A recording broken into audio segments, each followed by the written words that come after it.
नमस्कार दर्शक बंधु जय महाविद्या जी सकल सृष्टिर आधार जी सकल विद्यार आसर तारी पाद तले प्रणाम करी आरंभ करुच्ची आजिर एपिसोड। दर्शक बंधु परिपूर्ण संसार किंतु गोटे जिनिसर अभाव ताहा हेउची धन। जी जेते पराकाष्ठा देखैले मध्य धनर अभाव सदाबले ताकू लगी रही और तापाई से दैनंदिन कर्मरत और परवर्ती मुहूर्त ता पछरे से सदा सर्वदा लगी थाए। तथापि धन मिले नहीं, जदि मिले ताहा रहे नहीं बा अन्यत्र कोहुटी से धनर उपयोग हो जाए पुणी सेठू से आसे नहीं। यारी भितर जीवन बीती चली थाए और यारी भितर ही धनर उपयोगिता मनीष को सदाबले अभाव होता है।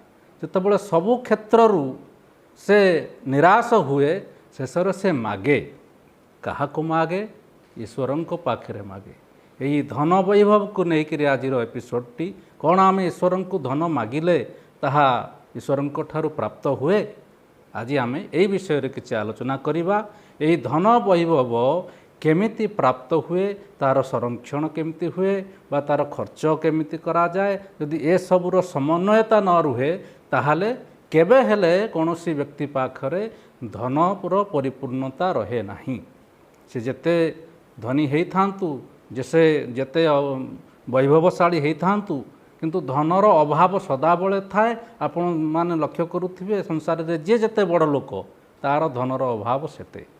याकू जदि आम ज्योतिषीय वर्णना करिबा बा ज्योतिष माध्यम जदि याकू आम देखिबा जेकोसी व्यक्तिर द्वितीय भाव को अनेक ज्योतिष माने धनर भाव बोली कहिछंती, किंतु मु टिके याकू तर्जमा विशेष करी कहिबी आपनकू। द्वितीय भाव हेउची धन संरक्षणर जगह। जदि सेही जगाटी कोनोसी पाप ग्रह द्वारा प्रभावित थाए किंबा सही जगार अधिपति बा धनाधिपति जदि जातक कलुषित थांती ताहाले धन जेते अर्जन हेले मध्य संरक्षण होई रही पारे नाही, अभाव हुए। भगवान को मागे। 2 नंबर होची पंचम स्थान। पंचम स्थान होची शिक्षार स्थान।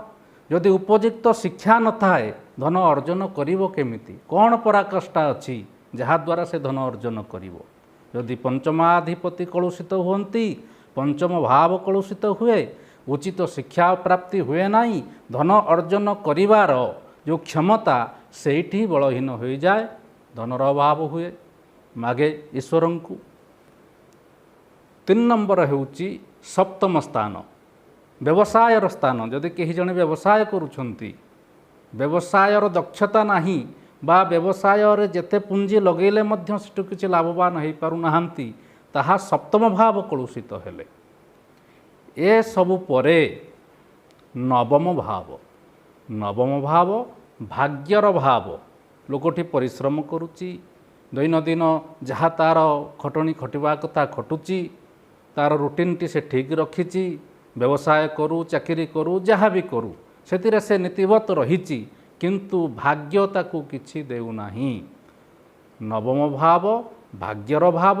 भाग्यर जदि किछि विडंबना अछि ताहले लोकटी जेते शतचेष्टा कले मध्य से धनर अभाव को परिपूर्ण करे नाही। मागे काहाकू? ईश्वर को। आउ गोटे भाव हेउची दशम भाव बा कर्म भाव। लोकटी पाखरे पराकाष्ठा अछि, विद्या अर्जन करिछि, सबल मध्य अछि, कर्म मिलु नाही। यदि कर्म मिलुची से जगार से उचित भाव रे कर्म करि पारु नाही। व्यवसायटी बारंबार चेंज करुची बा चाकरी क्षेत्र रे सेमती विभिन्न कंपनी बा विभिन्न क्षेत्र रे चाकरी करुची, गोटे जगार स्थिर होई रही पारुनी बा जदि कौन से जगार रहुची से कार्यक्षेत्रटी बंद हो जाउची। कौन करिबा? यह होची कर्माधिपति जदि जातक बलहीन थांती किंबा कर्म भाव अधिपति को कौन से पाप ग्रह मान देखु थांती, यह कर्म दूषित जोग कहा जाए। तेणु जातक एपरि भाव थिले कर्मजनित समस्या हुए। कर्मजनित समस्या हेले अभाव हेबो। अभाव हेले मागिबा ईश्वर को। सही परी आउ गोटे स्थान हेउची एकादश स्थान, आयर स्थान। आय अधिपति जदि जातक कलुषित हुअन्ति आय भावटी कलुषित जदि हुए तेबे मनीष जेते चेष्टा कले मध्य तार आय वृद्धि करिपारे नाही मागे काहाकू ईश्वर को। आउ गोटे क्षेत्र होची कौन द्वादश भाव खर्चर भाव यदि से भावटी कलुषित हैला ताहले व्यक्ति जेते जहाँ रोजगार कले मध्य खर्च करिवो खर्च हो गले अभाव हेबो मागे काहाकू ईश्वर को। तेणु आमे सदाबले ईश्वर को मागुचे किंतु जातक ए सब त्रुटि अच्छी ताहा प्रति आमे ध्यान देउनी। तेणु जदि आमे ईश्वर को मागुचे तेणु ईश्वर को केमिति मागिबा किछि प्रतिकार विधान मध्य मु आज कहिछि। तेणु ईश्वर को मागिबा आगरु आपण माने निजे लक्ष्य करंतु कौन आपणक भितरे कमी अछि जेउथि पाई आपण धनर अभावर शिकार हेउछंती प्रथमे ताकू सुधारी रखंतु कौन पाई आपण संरक्षण करि पारु नाहंती बा आपण धन अर्जनर क्षमता रखि पारि नाहंती बा आपणकर आय हेई पारुनी बा आपणकर व्यवसाय रे किछि उन्नत धरणर किछि लाभ आपन को मिल पारु नाही ए सब जहा अछि प्रथमे जातक देखाई यार विचार विमर्श ज्योतिषक द्वारा करंतु तापरे आपण किछि गोटे बाटरे पहुँची पारिबे जे मते काहींकि धनर अभाव रहुछि। तेबे आसंतु दर्शक बंधु किछि प्रतिकार विधान को जिबा आमे प्रतिकार विधान को जदि जिबा सर्वप्रथमे कहिबी आज्ञा श्रावण मास आरंभ हो गला। श्रावण मास आरंभ रे शिवंकर आराधना आपण माने समस्ते जानिछंती से शिवंक आराधना द्वारा केमिति आपण को धन वैभव प्राप्ति हबो से विषय रे प्रथम प्रतिकारटी कहूची।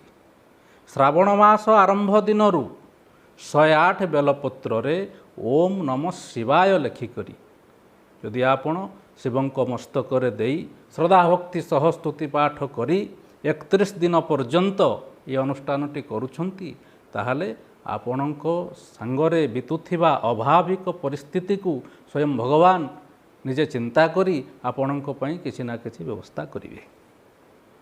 2 नंबर हेउची अनेक कार्य आपणक हाथ में अच्छी किंतु सठिक समय रे हेई पारु नाही जहा द्वारा आपणकर किछि अर्थ उपार्जन हेई पारु नाही ताकू कहा जाए कार्य बाधा। यदि आपणकर कार्य बाधा होउची कार्य सठिक ढंग रे हेई पारुनी कार्यटी जदि संपादन हेई न पारला ताहले आपणक पाखकू अर्थ आसीबो केउठु जहा मु कहिली पंचम भाव बा सप्तम भाव। तेणु एठी कौन करिबा कार्य सिद्धि लगी गोटे मंत्र कहूची एहाकू विधिवत पाठ करिबा। मंत्रटी हेउची ओम ह्रीं श्रीं पद्मावती मम कार्य सिद्धि करी करी होम फट स्वाहा। यही मंत्रटी को प्रत्येक दिन 108 थर जप करिवे और जो इच्छित कर्मटी आपण चाहूचंती बा हेउ नाही सही इच्छित कर्मटी यही मंत्रटी आग लिखिबे ता तले से इच्छित मंत्र कार्यटी को लिखि निजर पर्स बा पॉकेट बा हैंडबैग जहाँ आपण गला बेले ताकू सांगरे नेइकरी कार्यक्षेत्र को जिवे श्रद्धा भक्ति और विश्वासर सह देखिबे रही जाउथिबा कार्यगुड़िक निश्चिंत आपणकर त्वरान्वित हेब। तृतीय प्रतिकारटी आपण कार्य करिछंती अर्थ उपार्जनर सबु किछि हेई जाइछि किंतु अर्थ आपणक हाथ को आसुनाई बा अन्यत्र कौनसी जगार अर्थ लगेइछंती से आपणक सांगरे किछि सठिक व्यवहार करूनाई बा सठिक समय रे आपणक हाथ को अर्थ आसुनाई यहाँ मध्य गोटे अर्थर अभावर कथा यदि सठिक समय रे सठिक अर्थ आपणक हाथ को न आसे ताहले आपण आगो को बढ़ी पारिबे नाही। यहाँ पाई मंत्रटीए कहूची आपणक ठारू नेइथिबा लोक अर्थ न देबाकू चाहूथिबा लोक यही मंत्रटी आपण जदि जप करिवे बा पाठ करिवे निश्चिंत रूप से से आपणक पैसा फेरई दब बा आपणकर पैसा आपणक हाथ में आसिले आपण किछि ना किछि अर्थ अभाव दूर हो पारिबे।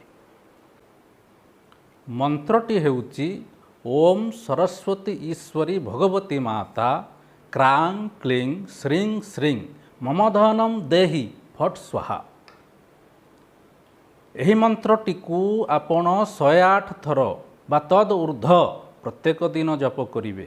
ଦେଖିବେ ଆପଣଙ୍କ ଠାରୁ ଉଧାରି ନେଇଥିବା ଲୋକ, ଆପଣଙ୍କୁ ସଠିକ୍ ସମୟରେ ଫେରାଉନଥିବା ଲୋକ, ବା ଆପଣଙ୍କର କୌଣସି ଅଫିସିଆଲି ଆପଣ କାମ କରିଛନ୍ତି, ଆପଣଙ୍କ ବିଲ୍ଟି ଫସି ରହିଛି, ସଠିକ୍ ସମୟରେ ଆପଣଙ୍କ ପାଖକୁ ଆସୁନାହିଁ ସେହି ଅର୍ଥଟି, ଯାହାଦ୍ୱାରା ଆପଣଙ୍କର ବ୍ୟବସାୟ ବା ଅନୁଷ୍ଠାନ ଆଗକୁ ବଢ଼ିପାରୁନି।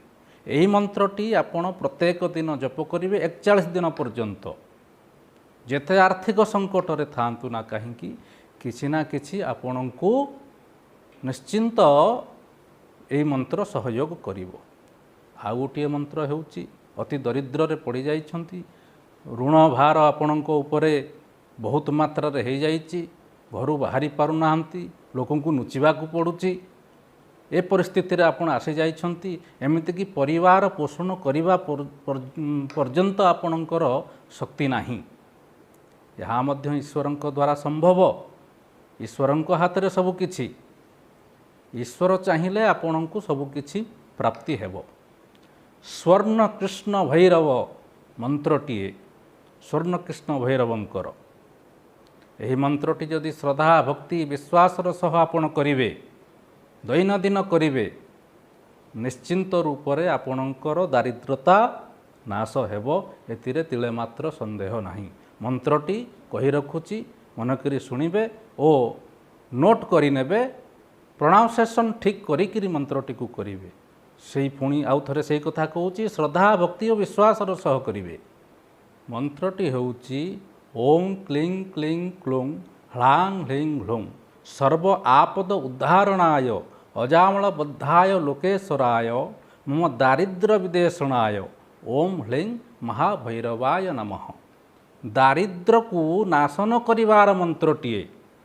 ନିଶ୍ଚିନ୍ତ ଆଜ୍ଞା, ଦରିଦ୍ରତା ଆସେ ମଣିଷର ପ୍ରକୃତିରୁ ଆସେ। ପ୍ରଥମେ ପ୍ରକୃତିକୁ ସୁଧାରନ୍ତୁ, ତାପରେ ଏହି ମନ୍ତ୍ରଟି ଜପ କରନ୍ତୁ।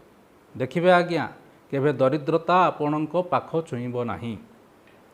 ଜାତକ ଦେଖିବା, ଭାଗ୍ୟ ଭବିଷ୍ୟତ ଦେଖିବା, ଜାତକରୁ ଭାଗ୍ୟ ଭବିଷ୍ୟତରୁ ଯାହା ଆପଣଙ୍କ ସାଙ୍ଗରେ ଘଟୁଛି ବା ଘଟିବ ତାହା ହିଁ ଦେଖିବା। କିନ୍ତୁ ନିଜର ସାଧନ ବଳରେ, ନିଜର ପରାକାଷ୍ଠା ବଳରେ ଆମେ ଭାଗ୍ୟକୁ ପରିବର୍ତ୍ତନ କରିପାରିବା। ଆମେ କହିବା ନାଇଁ ଆମେ କର୍ମ ଦ୍ୱାରା ଭାଗ୍ୟକୁ ପରିବର୍ତ୍ତନ କରିପାରିବା, ନାଇଁ ଆଜ୍ଞା କରିପାରିବେନି।